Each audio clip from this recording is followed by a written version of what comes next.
Okay, Assalamualaikum dan selamat sejahtera. Saya Waziri Wazir. Untuk episod kali ini nak kongsi tentang macam mana cara kita nak dapatkan gambar yang sharp ataupun tajam. Sebelum-sebelum ni saya dah buat perkongsian dalam video YouTube saya. Cuma kita memandangkan kebanyakan orang yang datang di YouTube ni, dia orang search tau. Dia jadikan YouTube ni macam satu search engine lah untuk cari maklumat apa semua kan, dalam bentuk video lah. So tentang gambar, nak dapatkan gambar sharp ni, dia ada banyak sebab lah. Ada beberapa perkara yang boleh menyebabkan gambar tu blur ataupun tak sharp.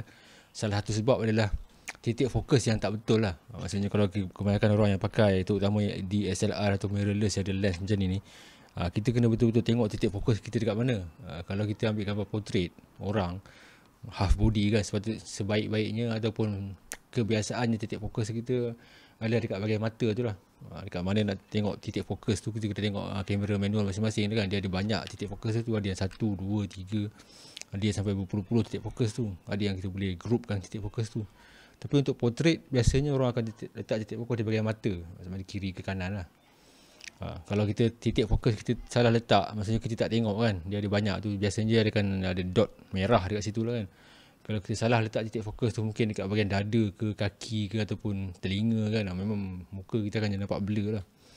Itu salah satu sebabnya adalah salah meletak titik fokus. Satu lagi adalah camera shake. Camera shake ni maksudnya kita tak menggunakan shutter speed yang cukup laju untuk freeze ataupun bekukan ataupun kakukan pergerakan tu.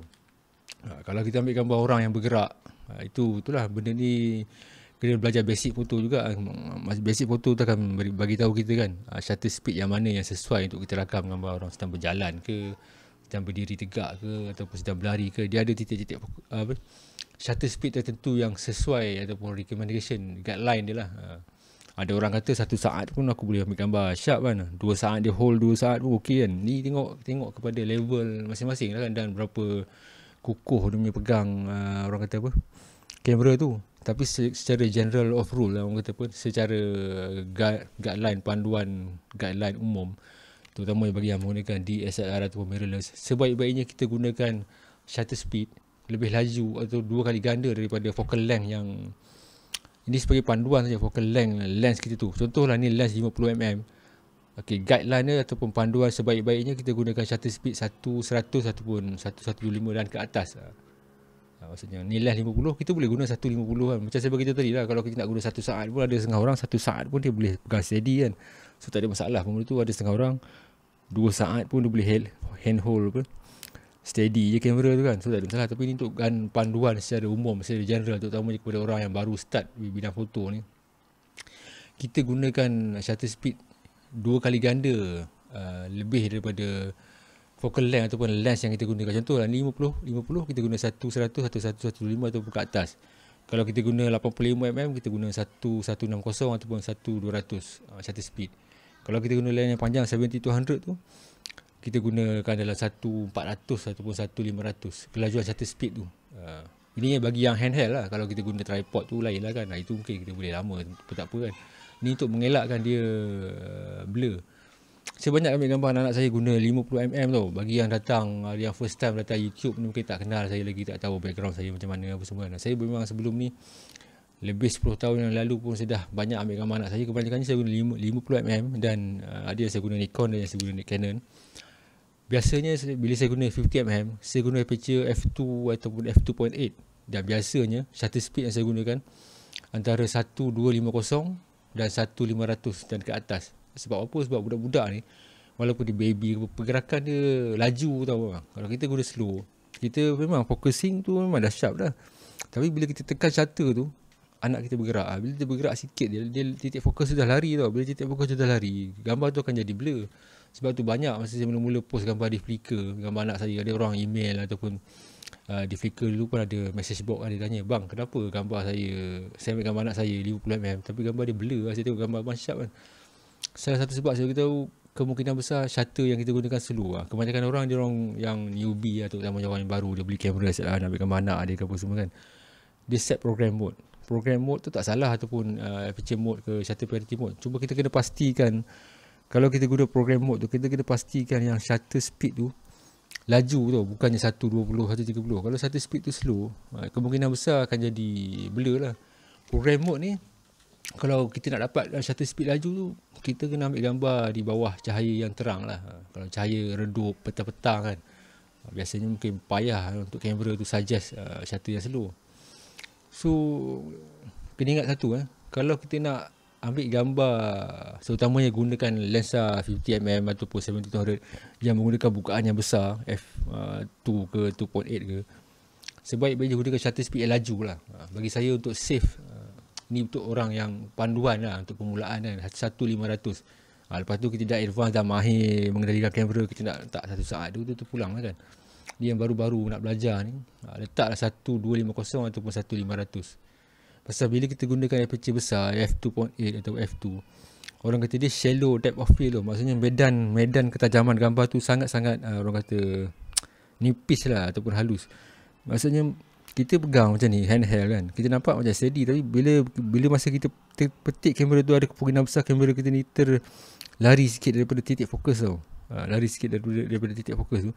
Bila lari sikit, memang dia akan blur tau. Memang kita tengok boleh sikit, tapi lah benda ni berkaitan dengan sains lah. Macam susah saya nak explain macam mana. Tapi bila kita lari sikit saja kan, titik fokus tu akan blur. Contoh macam ni lah, orang kata apa, ni bukanlah kita nak bandingkan Kaabah ke dengan semayang solat ke apa. Maksudnya contoh arah kiblat tu dekat sini kan, sini arah kiblat kan. Okay, kita semayang dekat sini, kita rasa kita serong sikit je kan, nampak serong sikit je. Tapi kalau kita tengok, maksudnya kita rasa dah tepat, tapi sebenarnya kita sengit sikit je, kita kata alah sikit je pun. Tapi kalau kita luruskan line tu, dia jauh dia terpesong tu. Maksudnya dia macam tu lah. Maksudnya macam tu lah juga kamera titik fokus ni. Kalau kita rasa macam alahai macam dua helai rambut je, orang kata apa, tergesel dua helai rambut je berganjak kan. Walaupun dua helai rambut tu berganjak, tapi kalau jarak focusing dia 2.8 f2, jarak yang subjek kita ambil ni mungkin dalam 10 kaki ke, dalam 7 kaki ke apa kan, memang dia akan blur gambar tu. Tapi kalau benda tu, kalau kita tengok dekat smartphone ke, dekat skrin kecil, kita tak nampak benda tu. Tapi bila kita print 4R ke 5R ke apa lagi 8R, baru kita nampak dia macam tak berapa sharp. Dia jadi macam tak puas lah kan.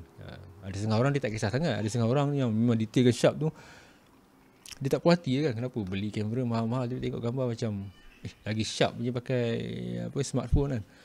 Tu kena tengok smartphone ni dia lain, lens dia lain. Smartphone ni kebanyakannya dia wide angle.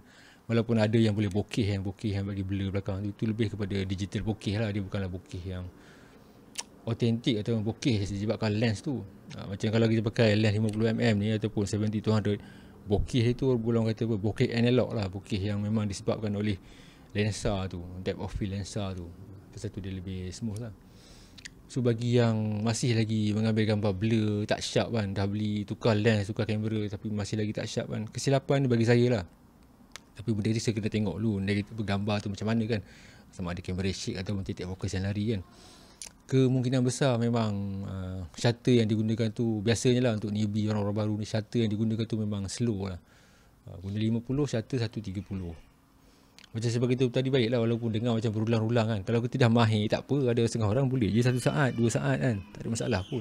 Ni untuk yang newbie ni, macam saya beritahu tadi tu, diulang balik sebaik-baiknya gunakan 2 kali ganda daripada focal length kita tu. Okay, ni kalau 50, kita guna shutter 1:100 dan ke atas. Lens 70-200, 1:400 ke 1:500 ke macam tu.